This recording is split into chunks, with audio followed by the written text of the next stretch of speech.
नमस्कार दोस्तों, knowledge stream centre of learning में आपका स्वागत है। आपके एग्जाम प्रिपरेशन को और बेहतर बनाने की तरफ एक कदम।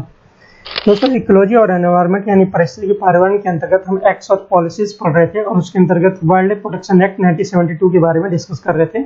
आज का जो थर्ड लेक्चर होगा इसमें हम national board for wild life और प्रोटेक्टेड एरिया जो सेंचुरी नेशनल पार्क है क्या होते हैं इसके बारे में डिस्कस करेंगे। जो भी ये वाइल्ड लाइफ प्रोटेक्शन एक्ट 1972 की तरह इनका गठन किया जाता है। चलिए स्टार्ट करते हैं आज का लेक्चर स्टार्ट करने से पहले ऐसा अनुरोध है, नॉलेज स्ट्रीम को जरूर सब्सक्राइब कर लें और नेक्स्ट वीडियो की नोटिफिकेशन के लिए बेल आइकन को जरूर दबा लें।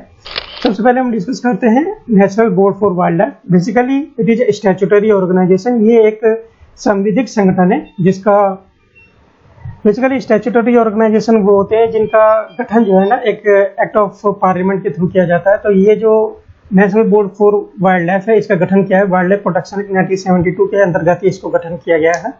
ये एक एडवाइजरी बॉडी है यानी सलाहकार के रूप में काम करती है और एडवाइज करती है सेंट्रल गवर्नमेंट्स को on framing of policies and major for conservation of wildlife in the country. जो भी ये केंद्र सरकार है उसके लिए एडवाइजरी बॉडी का काम करती है, सलाहकार के रूप में काम करती है और उसको नीतियां और उपाय सुझाती है ताकि जो वन्य जीव है उनको प्रोटेक्शन किया जा सके, उनका कंजर्वेशन किया जा सके।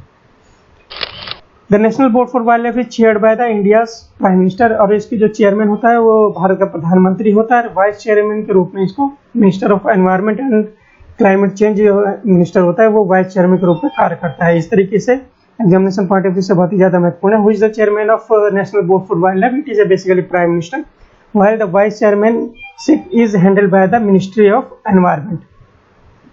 जो इसका बोर्ड होता है इसमें काफी ज्यादा मेंबर होते हैं, लगभग 47 मेंबर्स के आसपास होते हैं, जिसमें पार्लियामेंट के मेंबर्स होते हैं यानी संसद के मेंबर्स भी होते हैं, एनजीओज भी शामिल होते हैं यानी नॉन गवर्नमेंटल ऑर्गेनाइजेशन भी इसमें इंक्लूड होते हैं, एमिनेंट कंजर्वेशनिस्ट होते हैं, इकोलॉजिस्ट होते हैं, पर्यावरणविद होते हैं और परिस्थिति से संबंधित जिनको जानकारी होती है वो लोग इंक्लूड किए जाते हैं। वहीं environmentalist, government secretariats of various departments, even though chief of army staff, director general of forest tourism etcetera, these are the members of the national board for wildlife. तो जो भी मेंबर की बात करते हैं तो लगभग 47 के आसपास इसके मेंबर होते हैं और बहुत ही ज़्यादा इसका मेंबरशिप के तौर पर देखेंगे कि वास्ट स्कोप होता है जिसमें चीफ ऑफ आर्मी स्टाफ और director general of forest tourism तक शामिल होते हैं। यहाँ पर जो primary function of the board is to promote the conservation and development of wildlife and forest. जो प्राइमरी इसका पर्पस है, प्राइमरी फंक्शन की बात करते हैं जो national board for wildlife का, इसका क्या है कि जो वन्यजीव और वनों के संरक्षण और विकास को बढ़ावा देना है। It has the power to review the wildlife related matters. इसके पास एक पावर होती है कि वाइल्ड लाइफ रिलेटेड कोई भी मैटर की समीक्षा करना, कोई भी प्रोजेक्ट है उसको अप्रूव करना in and around national park और सेंचुरीज। जो भी अगर प्रोजेक्ट नया प्रोजेक्ट कोई आ रहा है, डेवलपमेंट प्रोजेक्ट हो या इंफ्रास्ट्रक्चर से रिलेटेड प्रोजेक्ट हो या नेशनल पार्क और सेंचुरी के चारों अराउंड उसके पास में, तो उसके जो है प्रोजेक्ट से रिलेटेड सारा जो अप्रूवल है और उसका जो कोई भी मैटर है उससे रिलेटेड उनका जो है ना एनालिसिस काम करना और रिव्यू का काम करना वो national board for wild life के अंतर्गत ही आता है।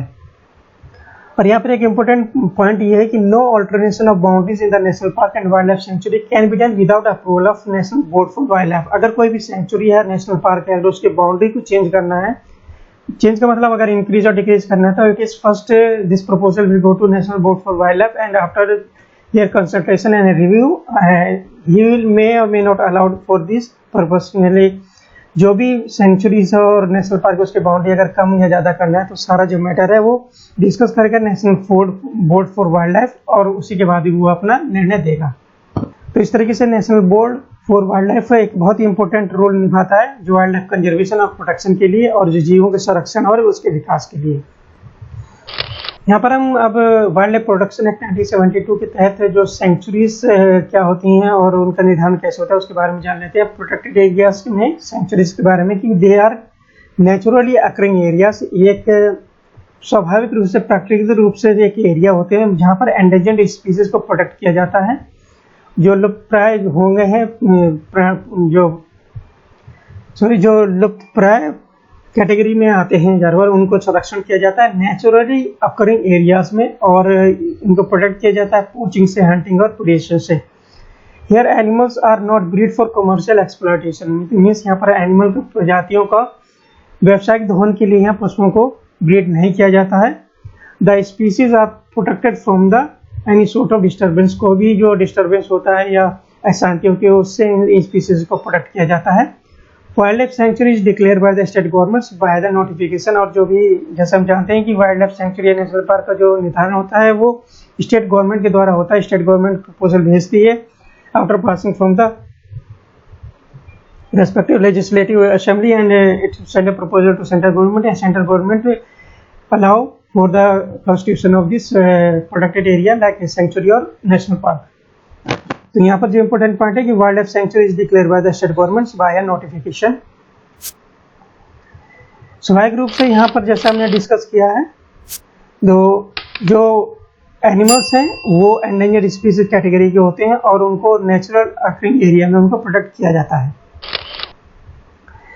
इसमें जो इम्पोर्टेंट पॉइंट है कि human activities such as timber harvesting हो गया, कलेक्टिंग माइनर फॉरेस्ट प्रोड्यूस हो गया, या प्राइवेट ओनरशिप राइट और permitted as long they do not interfere with the animals wellbeing. यहाँ पर जो एक्टिविटी है जैसे लकड़ी वनों में लकड़ियों की कटाई होनी है, छोटे वन उत्पादन को इकट्ठा करना होता है, या निजी स्वामित्व का अधिकार जो आसपास के एरिया होते हैं वहाँ पर जैसी मानव गतिविधियों को अनुमति दी जाती है, और ये तब तक अनुमति दी जाती है जब तक वो इंटरफेयर नहीं करते हैं जो वाइल्ड लाइफ है उनकी लाइफ से। उनका जो रहन सहन है, उनका जो व्यवहार है, अगर उसमें ये चीज़ें इंटरफेयर करती है तो फिर जाके कदम उठाया जाता है, और जब तक ऐसा नहीं होता है तो ह्यूमन एक्टिविटीज अलाउड होती हैं। ये इंपॉर्टेंट पॉइंट है जो सेंचुरीज में।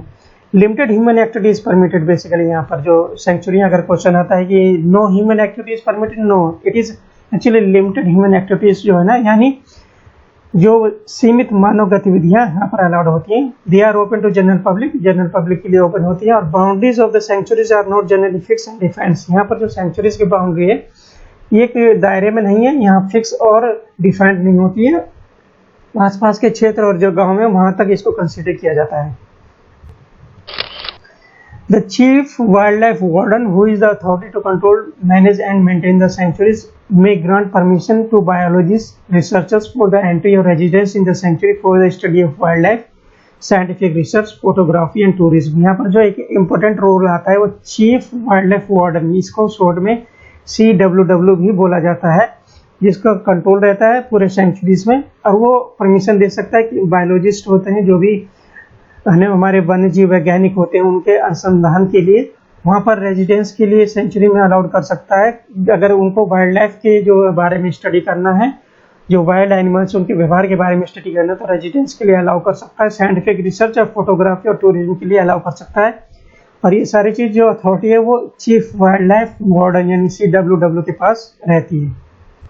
यहाँ पर जो अदर इंपॉर्टेंट पॉइंट है कि sanctuaries can be upgraded to status of national park. Sanctuaries को राष्ट्रीय उद्यान के रूप में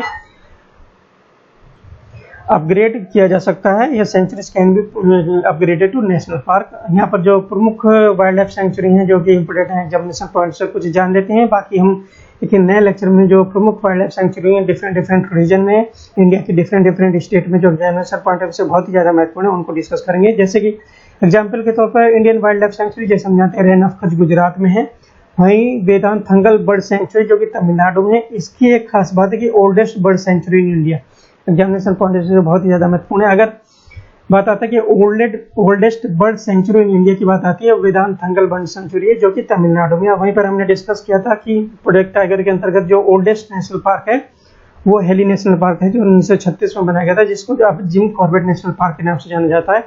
और बर्ड सेंचुरी की बात करते हैं वो वेदांत थंगल बर्ड सेंचुरी है जो कि तमिलनाडु में स्थित है।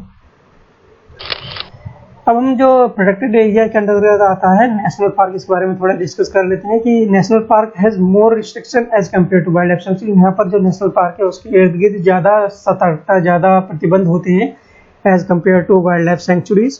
National park can be declared by the state governments by notification. National park को स्टेट गवर्नमेंट डिक्लेयर कर सकती है एक नोटिफिकेशन के द्वारा। No alternation of boundaries of national park shall be made except a resolution pass in state legislature. अगर कोई boundary है, जैसे कि हमने डिस्कस किया, जो सेंचुरीज की बाउंड्री सेंटर नहीं होती है उसमें मॉडिफिकेशन, मतलब उसकी जो फिक्स बाउंड्री नहीं होती है। और लेकिन जो नेशनल पार्क होगी उसकी बाउंड्री फिक्स होती है, एक पर्टिकुलर एरिया के अंतर्गत इसको निहित होती है, और उस एरिया में जो नो अल्टरेशन, मतलब कोई भी बदलाव अगर किया जाता है वो स्टेट लेजिस्लेचर के बाद ही अगर वो पास करती है तो बदलाव किया जा सकता है। मेन ऑब्जेक्टिव नेशनल पार्क का क्या है? Is to protect natural environment of the area and biodiversity conservation. जो नेशनल पार्क है तो उसका जो पर्यावरण है, नेचुरल एनवायरनमेंट है, उसको कंजर्व करना और उसकी जो बायोडाइवर्सिटी है उसको कंजर्व करना, ये दो प्रमुख मुद्दे एसोसिएटेड होते हैं नेशनल पार्क से। There is no human activity allowed, national park के अंदर कोई भी मानवीय गतिविधि अनुमति नहीं होती। जैसे अभी डिस्कस किया हमने, सेंचुरीज के अंदर और लिमिटेड वे में ह्यूमन एक्टिविटीज अलाउड होती है, लाइक फॉरेस्ट प्रोड्यूस होते हैं उनको गैदर करना, या जो वुड कलेक्शन वाले टाइप्स की और इस तरह की एक्टिविटीज वहाँ पर अलाउड होती है। लेकिन नेशनल पार्क के अंदर there is no human activity allowed. Grazing of livestock and private and of rights are not permitted here, जो कि नेशनल पार्क में परमिटेड थी। Species mentioned in the schedule of wildlife act are not allowed to be hunted और capture. जो भी wild life schedules हैं, जो कि हमने डिस्कस किया कि शेड्यूल 1 और पार्ट 2 ऑफ शेड्यूल 2, जिसके अंतर्गत जो भी एनिमल रखे गए उनको हंटिंग और कैप्चरिंग करना जो है ना इस एक्ट के अगेंस्ट है, और उसके लिए जो है ना सजाओं के प्रावधान है।